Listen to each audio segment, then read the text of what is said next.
we just go ahead and move through and then we'll... How would you like to proceed? I would say, why don't we move through the panel members and then we can open it up.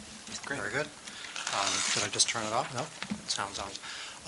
Hi, I'm Les Grober, Assistant Deputy Director for Water Rights State Water Board again, and it's nice to see you again. And it's only been 2 months, but a lot has happened in the last couple of months. So perhaps before making remarks about how to move forward and work together and what we can do to advance our goals, just a brief update on what's happened over the last couple of months, because it's one of those minor things that you've identified in your Delta plan that needs to be done with the Delta flows.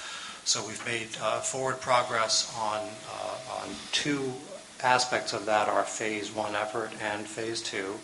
Phase 1, as you recall, is the San Joaquin River flows, as well as Southern Delta salinity. And Phase 2 being the comprehensive update of the plan, the other elements, other flow elements.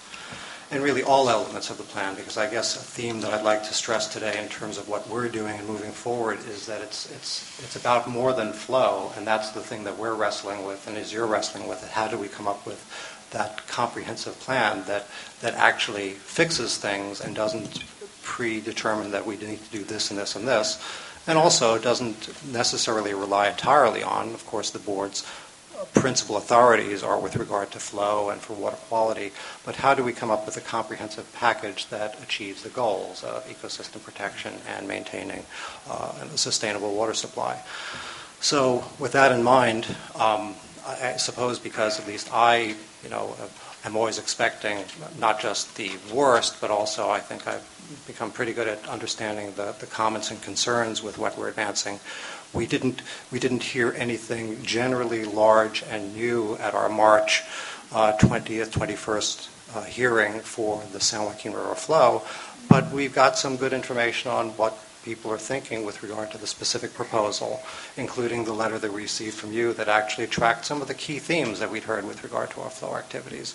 And, central among them is, and of course it's the tension, because I think we heard from all that numbers like the 35% that we went out with is too low. And I should condition that, of course, for those that it would affect in terms of water rights, water supply. They think it's, of course, too high because of the water supply effects. But even from some of the entities... Yes? Since you're speaking to a worldwide audience through our network here, could you not assume exactly what you're referring to and actually kind of explain it? Yes, I'm always a little bit hesitant. Oh, sorry. I'm also hesitant just to go too much in the details, because then I'll start taking over. But when you say 35%, if you just amplify that. Yes, I thank you for being mindful of that. The flow proposal that the board went out with was in the form of a percent of unimpaired flow, and that was to get at some of the scientific information that's been developed, and it also conforms with information from the Independent Science Board, Delta Science Program, Delta Stewardship Council. It's to provide flow of a more variable pattern and to look at the frequency, timing, duration of flows that would be useful to protect fisheries, specifically out-migrating salmon in the San Joaquin River.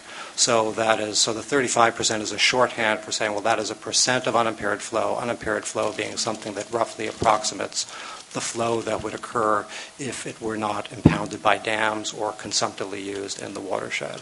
So that was, and to put it in perspective, currently now overall in the San Joaquin River Basin during that time period, on average, something more like 30% of unimpaired flow is coming down, but it depends on which tributary you're in. So bumping it up to 35%, and part of the program was in a range of between 25 and 45%, because a component of the proposal was to rely upon adaptive management to move up or down as needed to achieve the goals of fishery protection.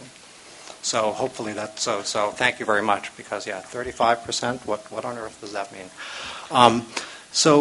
And of course there's many more details to that proposal, but really getting at the crux of it, what it's doing, and it's really getting at the board's central role, is we look at how do you balance the competing uses of water. And if you look at it now, if you look at the baseline condition, what's happening, it means that in those tributaries now we're actually using for public interest uses of water for agriculture, hydropower, other things overall, but all the consumptive uses during that time period, we're looking rather about 75% of the flow, and sometimes more, is used for those other purposes. So on the other hand, then we have scientific information that suggests that you need something in the order of 60% of that unimpaired flow to protect public trust uses, such as outmigrating salmon. So if you add up 60%, 75%, it's more than 100%. And then this gets at how do you resolve this with regard to the co-equal goals? So in either parlance, it means we have a very precious resource. How do you balance the uses of that resource to achieve our collective goals? So that's the proposal that went out. So going back to a common theme of what we heard is that based on the science that we had, 35% is not enough, that you really need something more than that. Of course, the more that you would provide, it means it would have a larger effect on some of those public interest needs. But we also heard at the same time as that from some that even a 35% proposal would have dramatic effects on water supply, on agricultural supply, on hydropower. So this is still something the board will need to wrestle with and reconcile. Well, what is the correct proposal? And I heard earlier, of course, there's the need for science to inform these decisions. Science will inform only so much. At some point it becomes the policy decision in terms of, well, how do you do this balancing? So we'll be wrestling with this over the next few months, since we received over 4,000 comments. I mean, many of these were, some, common comments because of campaigns to provide to the board. But it just shows that there's a lot of interest down there, as there should be. I'll be going down there with a board member, our newest board member, Doreen D'Adamo, down to the San Joaquin area next Wednesday to talk some more about this proposal, because, of course, a lot of what the board needs to do, as you've been doing, is to reach out to the local areas that are affected as well. So given the number of comments, that we think we're still on track to get something for board consideration by the end of this year. Earlier, I think the last time I talked to you, we were talking about August or something like that. But we're determining how many changes do we need to make, how much additional analysis do we need to do, because I could go into, and I don't want to take over your entire morning, go into more detail about the specific comments, but some of the themes rather that were picked up in your letter is like, what exactly does adaptive management mean, and how does that work? And I'll tie that immediately to how we would continue to work with you and the Delta Science Program, because we think there's certainly going to be a role there for science and also for working with your lead scientists. So one of the suggestions was, for some of the COG to develop, how do we do adaptive management? I think that's a good comment in terms of working, with the lead scientists, things like that. Things like and getting at, what goals are we actually trying to achieve? Well, what are the biological goals that can inform the adaptive management, just so that we're not just doing something, we're throwing water at it and hoping for the best. It's like, well, do we tie that to out-migrating smolts or something like that? Also, since it's not all about flow, how do we add rigor to the other elements of the plan? And of course, we have our water quality authorities as well, but there's other things that are not directly within our authority. We'd still like to continue the conversation with you to figure out how to add rigor to those things, but perhaps some of it is adding it, this is the goal that we're trying to achieve, and we recognize we can achieve it right now, say, with just more water, but perhaps it needs to also be tied to other things that need to occur. So we have a lot to wrestle with on that phase one over the next few months, and we'll be continuing to work with your staff and the Delta Science Program on that. Any questions about phase one? Because I went through that pretty quickly. Or yes. I don't Yes. know if you want to defer it, but more on information, not on discussion, though. In your proposal, you assign a target for each of the major tributaries, is that correct? That's Stanislaus, Tuolumne, Merced, That's main correct. stem of the San Joaquin. Well, and it's specifically for the three tributaries that you mentioned, and then protecting those flows through the main stem of the San Joaquin River. That's correct. So, thank you for the additional clarification for those not familiar with the proposal. And I'll expand on that, and that's a change from what is currently in place, which are flow objectives just for the San Joaquin River at Vernalis, just at the point where it enters the delta. And the reason for the change, this is to protect the use, the narrative objective is applied, it's to protect migrating salmon from the salmon-bearing tributaries of the San Joaquin River, which are the Merced, the Tuolumne, and the Stanislaus. Thank you. Do you consider other factors aside from flow, or are you just dealing with flow? Using the concept of adaptive management, do you consider predation and other issues like that? Yes, and those are all elements, and those were key issues that were identified as part of the hearing that we'd had, and also something that we've been aware of, for some time. The question then still becomes, how exactly do we address those things? If it's not something that we have direct, authority over regulation, we've in the past, we have put things in our program implementation in terms of, well, these are things that should be done to achieve the goals. But I think the concern has been, well, how do we assure those things have happened? And that's been expressed by our board members, because we've had things like that in the past, and then it's not necessarily happened. Well, I mean, I'm a new player in this, as you probably know, and I see a lot of balkanization of all these issues, and so I'm wondering, would you cross-pollinate with the Fish and Game or Fish and Wildlife or other agencies? And that's kind of what we're supposed to be doing. And that's exactly, and I think that's an excellent role for the council, and what we should all be doing always better together is to make sure do we make sure we're pulling in the same direction and holding up our end. But the tough part is, how do you exactly assure that happens? But we've certainly gotten that message that those other things are important and need to be considered. And so getting a little bit ahead, this is getting into the phase 2, I understand that one of the workshops that is being conducted by the Delta Science Program, this is working with the fishery agencies, and our staff is working with the fishery agencies and DSP staff to come up with the questions and what should we be asking and answering as part of that workshop process. What do you envision our role is in that regard? I mean, you mentioned this is kind of in our ballpark. I just want to understand, is it something you do unilaterally, or would you look to us to help coordinate that? That's kind of my idea, but maybe I'm wrong on that score. I think if nothing else, what I've always thought with the Delta Stewardship Council and what you've already done in your plan, it's a great, I will identify it frequently and point to it in terms of, well, there's the overarching plan for things that need to be done in the Delta, and the State Water Board is working on some part of it, others are working on another part, but it really continues to be the clearinghouse to show what's happening and also to do reporting on, well, how's that going? The rigor part would be, well, are there things that you could be doing looking forward to add teeth to or to assure? I know you have your covered actions and things like that are in your plan, and it would be difficult to start adding, rigor to things looking forward, but we're going to try to identify a role as you move forward and update the plan. How do we assure that agencies are doing their part with regard to things that are working together and are doing what needs to be done?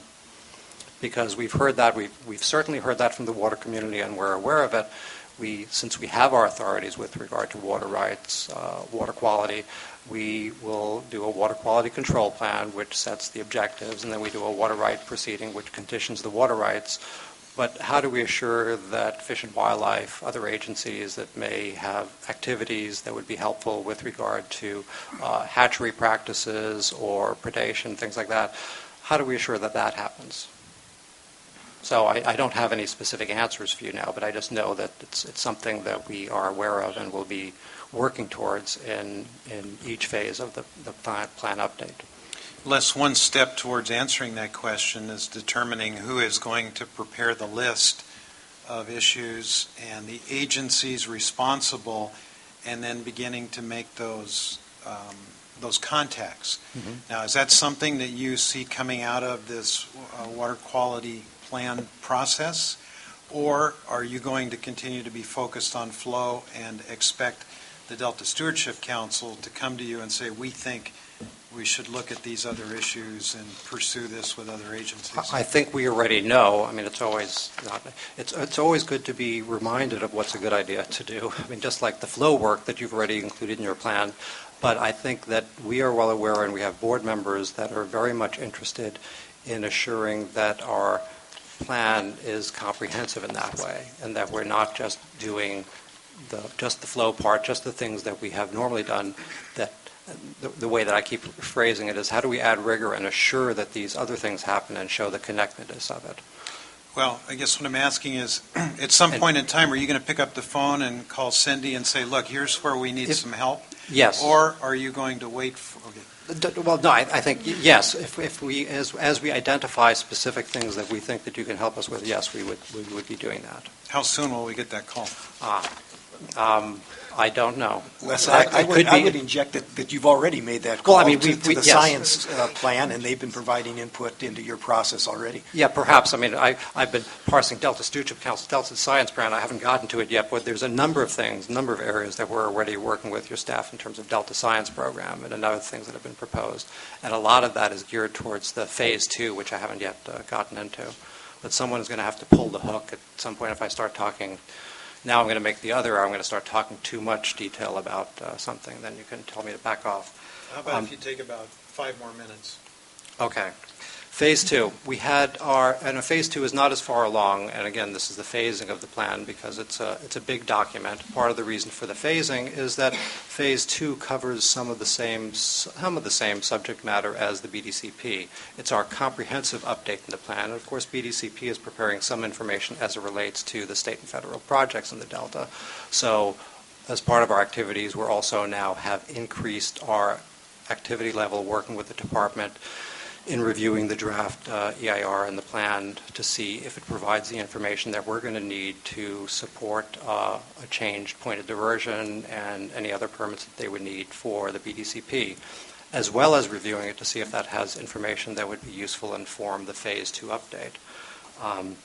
So on April 9th, we had an informational item to look at the process and the information needs for the Phase 2. And a central part of that was Dr. Peter Goodwin gave a presentation up front because we'd had discussion with him and staff in terms of, well, what in his view and in staff's view were the uncertainties. What is the science that we needed the most help with?